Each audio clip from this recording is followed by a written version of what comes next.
Muito boa tarde, gente boa! Tá começando o Globo Esporte amanhã, gente. Tem Flamengo e Corinthians ao vivo na Globo, depois de Mania de Você. Já já a gente vai falar do primeiro dia de trabalho do Felipe Luiz como técnico. E ó, não é interino não, hein? O clube acertou com ele até o fim de 2025. Mas antes o assunto é Vasco, que faz a outra semifinal da Copa do Brasil amanhã contra o Atlético Mineiro, ao vivo de Belo Horizonte. Bruno Cortes está aqui para trazer as informações do Vascão pra gente. Tudo bem, Bruno?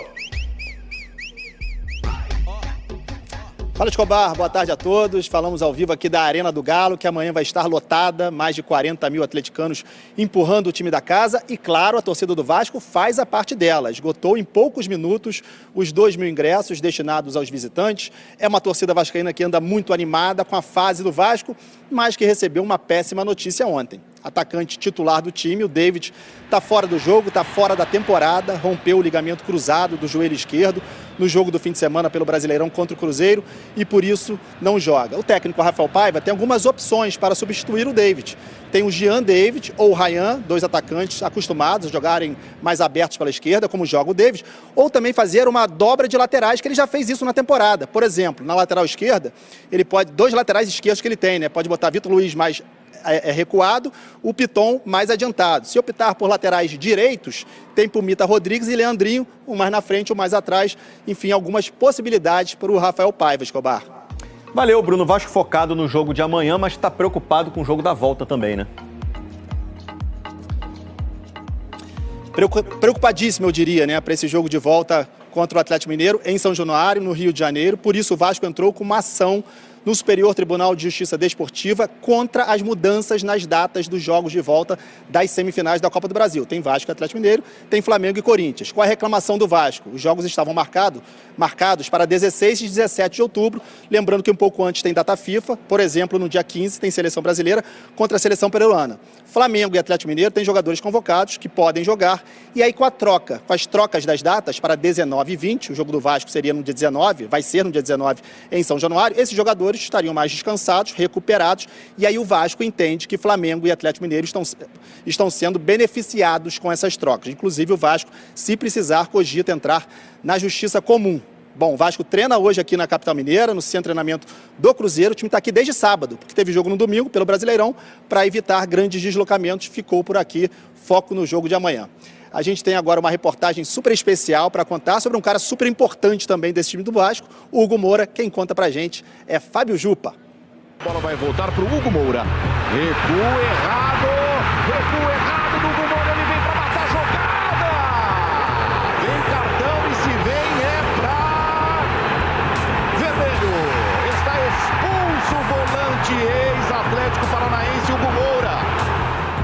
Cara, eu sofri demais, não só eu como a minha família sofremos demais naquele lance que causa a minha expulsão lá na arena. A gente sabe que fica uns ali que fala, veio do Flamengo, veio do Atlético, preto e vermelho, rubro-negro, mas o futebol faz o jogo virar muito rápido, é muito dinâmico o futebol. De onde vem essa identificação tão rápida com o Vasco? Eu joguei muitas vezes contra o Vasco, né? Então a gente entende o que a torcida pede, a gente entende o que o clube pede. Entendi muito rápido o que é jogar no Vasco da Gama. Peguei muito pouco o Ramon Dias, ele que me trouxe a pedido dele, que eu vim aqui pro Vasco. Sou grato também a ele. E aí chega o Álvaro Pacheco, não tive muita minutagem, não joguei tanto. E aí acaba o Álvaro sendo demitido e volta o Rafael Paiva. No primeiro jogo ele já me coloca titular contra o São Paulo e aí pega uma sequência muito boa. O melhor momento, 2 jogos seguidos contra o ex-clube, o Atlético Paranaense. Um pelo Campeonato Brasileiro. A bola está rolando, Brasil! O jogo do Brasileiro também, que eu faço um gol de voleio, também tive uma boa atuação. Chute do gol! Lá dentro! Um gol anulado. Ele anula o gol do Hugo Moura! Foi anulado ali, mas tinha algo inédito ainda quanto ao Atlético que veio no jogo seguinte. Veio no primeiro jogo das quartas de final da Copa do Brasil. Subiu de cabeça, João Vitor, Hugo Moura de cabeça e Um dos melhores momentos da minha carreira, né? Muito feliz de estar vestindo essa camisa do Vasco. Muito feliz com o apoio que vem de dentro do clube. O grupo que tirou o Vasco daqueles jogos ruins é o que está hoje aqui, levou o Vasco na semifinal da Copa do Brasil. Verrete vai bater. Se o Pirata converter, o Vasco está na semifinal. Correu o pé direito, chutou, emplacou! E o Vasco está na semifinal da Copa do Brasil. Como é que o Vasco deve encarar essa primeira partida da semifinal? Não adianta fazer loucura no primeiro jogo, que ainda tem um segundo, ter muito entendimento do que a gente tem que fazer dentro de campo. É um sonho de todos nós chegar nessa final da Copa do Brasil. Sempre vou honrar a camisa do clube que eu passar, porque é o clube que pode mudar a minha vida, mudar a vida da minha família, do meu filho. Então sempre vou dar a vida pela essa camisa que eu estou vestindo hoje, que é do Vasco. Tem sido muito importante no Vasco mesmo. Ainda hoje, hein? Vamos falar do Felipe Luiz assumindo como técnico do Flamengo e também relembrar casos parecidos na história do clube. E mais, no próximo bloco já, o líder Botafogo e a volta do Júnior Santos. O aproveitamento do time sem ele quase não mudou. E tem também o Fluminense com a fórmula para sair da zona do rebaixamento. Ela precisa voltar a dar certo, hein?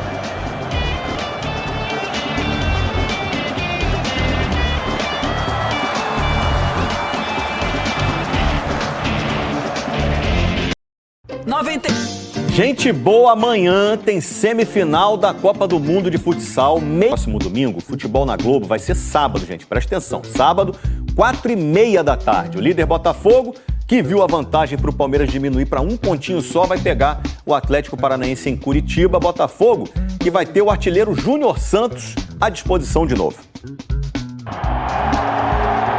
Júnior Santos de volta. Júnior Santos de volta, bastante aplaudido.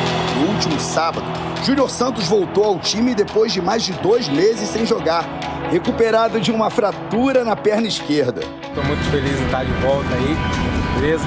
Estar junto aí com a rapaziada aí pra gente ir em busca do nosso objetivo. É nóis. O atacante ficou pouco mais de 20 minutos em campo e chegou a participar da jogada do gol anulado de Bastos. Júnior Santos costurou, bateu cruzada, ela passou e entrou! Mas o gol está sendo anulado. Júnior Santos é o artilheiro do time no ano. São 18 gols. Gol! Júnior Santos! E volta para uma equipe que não perdeu força no ataque. Na última janela de transferências, o Botafogo reforçou o ataque, com as contratações de Matheus Martins e Igor Jesus para a posição. E o time conseguiu manter um bom rendimento, mesmo sem Júnior Santos em campo. O aproveitamento do time sem o artilheiro passa de 63%. Com ele em campo, sobe para quase 67%. O Botafogo segue na disputa do título da Libertadores e do Brasileirão. Agora com Júnior Santos de volta e pronto para ajudar. Vencer para podermos estar na frente e na disputa das decisões de cada uma das competições. A vitória contra o Atlético Goianiense, o lanterna do Brasileirão, era uma daquelas essenciais na luta do Fluminense pela permanência na Série A. Com o tropeço dos adversários diretos Corinthians e Vitória, a equipe teria respirado fora da zona de rebaixamento.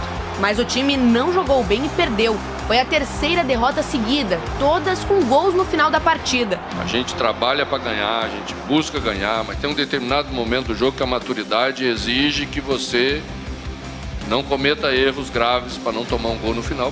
Entre o final de julho e o começo de setembro, o técnico Mano Menezes conquistou 6 vitórias em 8 jogos no Brasileirão e tirou o Fluminense da zona de rebaixamento.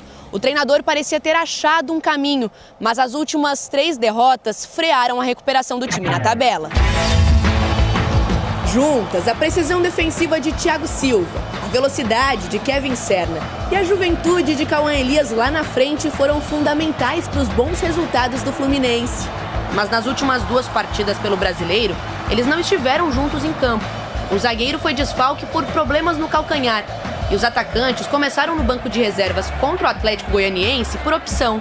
Para quinta-feira, contra o Cruzeiro, Cauã Elias deve ser titular porque o Cano está suspenso. E o Thiago Silva pode retornar.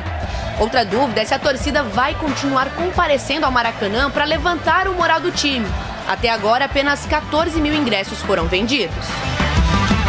Depois do intervalo, o primeiro treino do Felipe Luiz como técnico do time profissional. Amanhã tem semifinal da Copa do Brasil aqui na Globo, Flamengo e Corinthians, depois de mania de você. E vai marcar a estreia do Felipe Luiz como treinador, né? Ele se aposentou como jogador no fim do ano passado, você deve lembrar, e esse ano começou a carreira de técnico no Sub-17 do Flamengo, foi campeão mundial no Sub-20, né? Em agosto, e agora tá aí com essa responsabilidade de assumir o time principal até o fim da temporada. Nessa mesma linha de apostar em ex-jogador vitorioso, né? O caso de maior sucesso do Flamengo foi em 81, Carpegiani se aposentou e aí depois tocou muito bem o barco depois da morte do Cláudio Coutinho. Ganhou Libertadores, ganhou Mundial contra o Liverpool, pouca coisa não. Só que nem sempre isso deu certo, né? Em 93, o nosso querido Júnior também se aposentou, assumiu o time, mas ele mesmo não curtiu a experiência como técnico.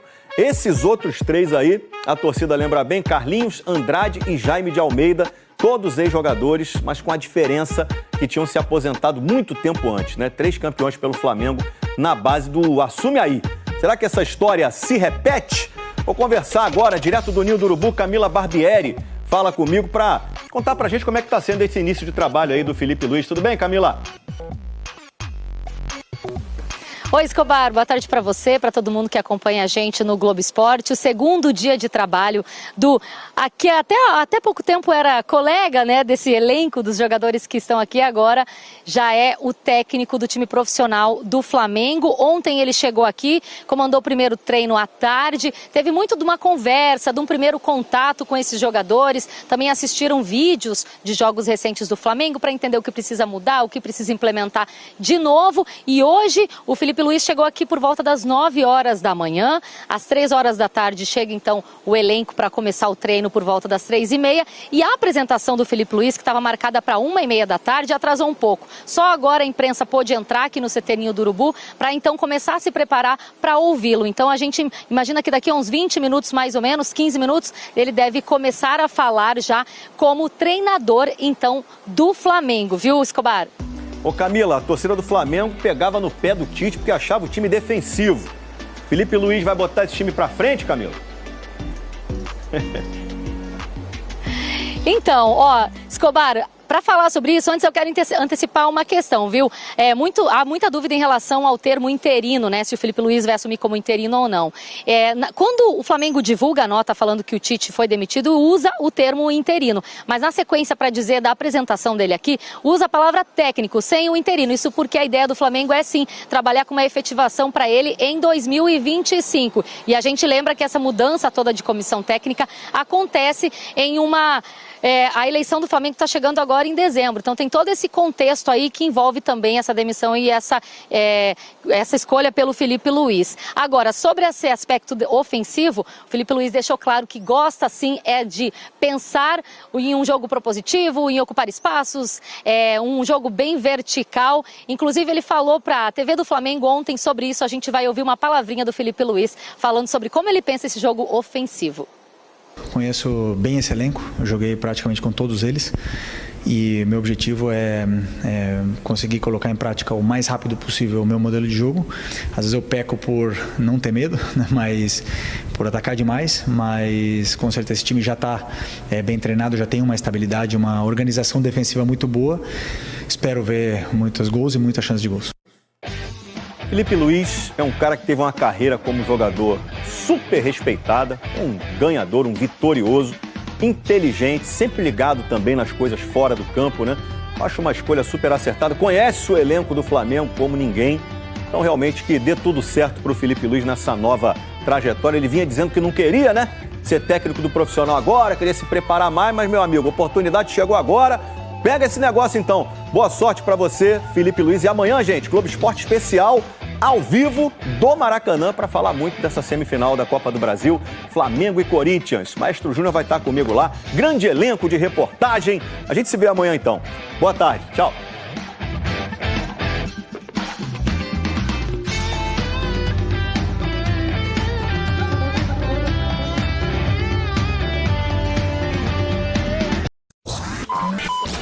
Quero pedir aqui a contribuição de todos para que se inscrevam no nosso canal aqui no YouTube.